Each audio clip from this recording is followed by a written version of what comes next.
We're standing in front of the Quarryville Post Office where I started my career as a rural carrier associate in 2012. I spent a good part of my career here learning the different routes.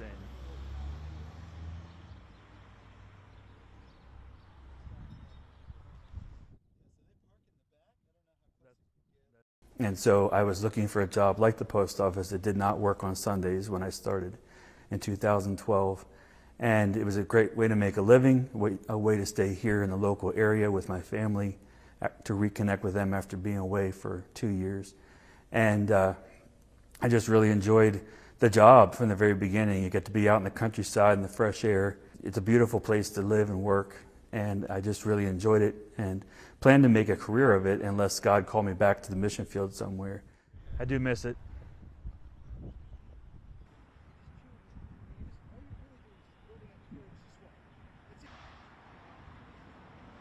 I actually told my postal supervisors, I feel like you're boxing me into a corner and you're asking me to choose to do what you say, the postal supervisor, or to do what God says.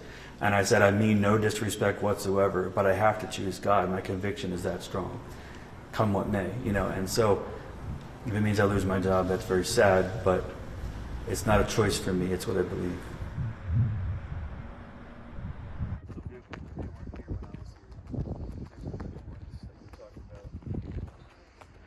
Ruined my day, let's put it that way, and a lot of days after it.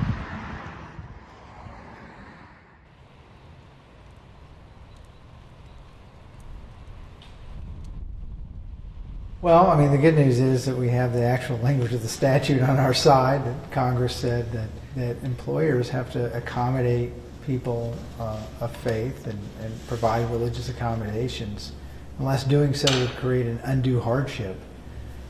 And by that, they meant something really substantial, a really big problem. The unfortunate thing is there was some stray language in TWA versus Hardison almost 50 years ago that said that undue hardship could be something small, de minimis.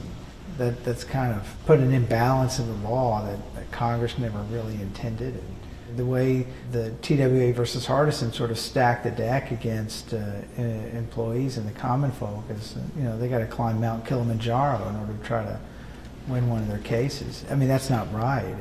Is there anything that, I mean, if you were sitting in front of the justices, your lawyer's going to be doing the talking, what would you want them to know about you and the case? Sure.